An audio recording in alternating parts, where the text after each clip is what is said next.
Samsung punya semua hal yang dibutuhin dan diinginin orang Korea dari lahir sampai meninggal. Orang Korea bisa lahir di Samsung Medical Center, beli asuransi di asuransi Samsung, kuliah di Universitas Samsung, tinggal juga di perumahan punyanya Samsung. Bahkan, semua barang elektronik di rumah punyanya Samsung. Nah, Samsung bukan cuma jualan HP dan barang elektronik kayak yang kita kenal sekarang.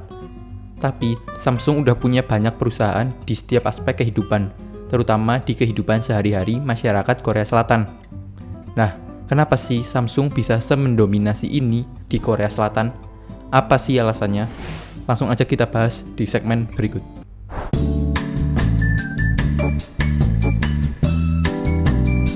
Samsung didiriin sama Lee Byung-chul di tahun 1938, cuma dengan modal uang kecil sama ikan asin.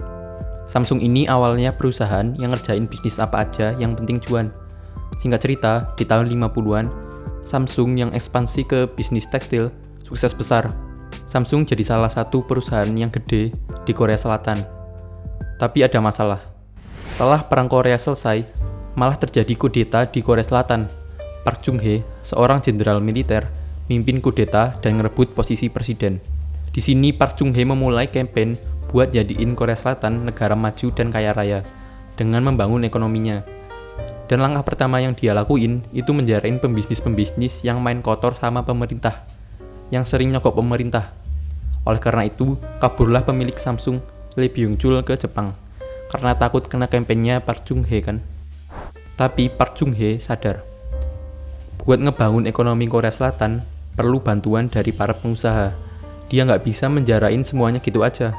Singkat cerita, Park Chung-hee buat kesepakatan sama para pengusaha, kayak Hyundai, SK Group, termasuk Samsung.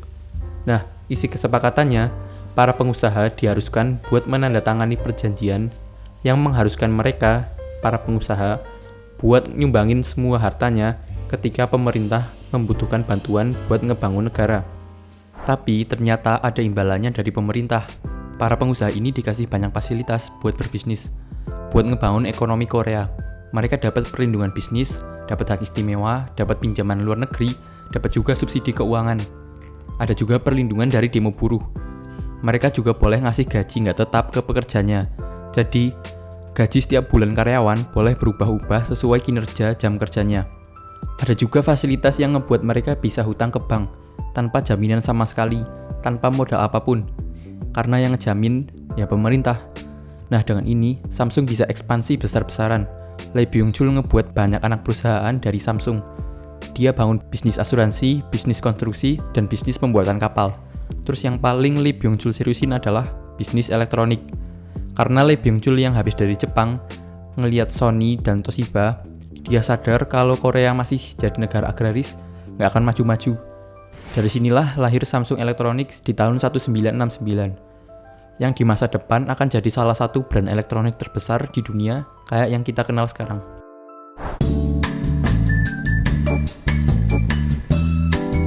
Nah, di tahun 80-an, Samsung Group udah tumbuh jadi salah satu perusahaan terbesar di Korea Selatan, dengan banyak anak perusahaan di bawahnya. Mereka punya perusahaan konstruksi, perusahaan pembuatan kapal, petrokimia, kertas, dan masih banyak lagi.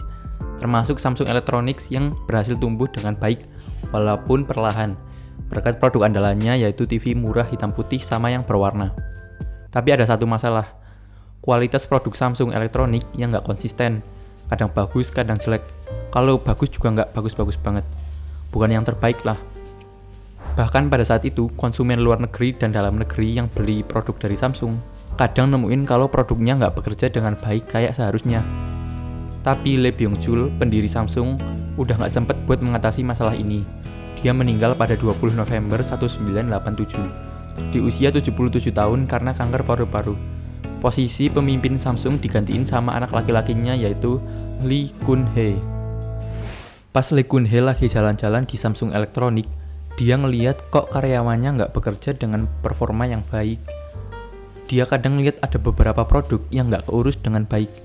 Terus banyak kecerobohan juga setiap harinya. Nah, ini membuat Lee Kun-hee sadar. Mungkin ini yang buat produk-produk Samsung sering dikomplain. Jadi apa yang Lee Kun-hee lakuin? Dia terbang ke Jerman, terus ngumpulin 200 eksekutif Samsung, terus ngungkapin visi-visinya. Terus ada kata-kata yang terkenal di acara itu, yaitu ubah semuanya kecuali istri dan anakmu. Nah, ini kalimat dia yang terkenal banget pada saat itu. Kata-katanya singkat tapi jelas apa maksudnya. Dan karena kalimat itu, Samsung merekonstruksi total cara dia ngolah produk. Dari situlah kualitas produk Samsung meningkat pesat, bahkan Lee Kun-hee nggak segan-segan bakar produk yang kualitasnya jelek. Setelah rekonstruksi, bisnis Samsung semakin mendominasi Korea Selatan, terutama Samsung Elektronik yang udah melaju pesat bahkan sekarang di 2024. Dengan smartphone yang sangat kita kenal, laptop, dan barang elektronik lain kayak AC, kulkas, atau TV. Samsung Group punya lebih dari 80 anak perusahaan yang semuanya sukses di bidangnya masing-masing. Samsung menyumbang GDP Korea sampai 20%.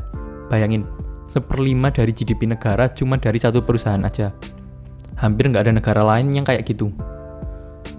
Ini membuktikan dominasi Samsung di Korea Selatan. Bukan cuma di ekonomi, tapi sampai di kehidupan sosial. Menurut orang Korea, kalau udah punya posisi di perusahaan Samsung, itu udah termasuk sukses, udah jadi idaman calon mertua lah. Tapi masuk ke perusahaan Samsung persaingannya sangat ketat. Samsung sampai punya ujian masuknya sendiri. Samsung udah jadi sentral di kehidupan orang Korea Selatan, dan mungkin bakal terus begitu sampai beberapa dekade ke depan.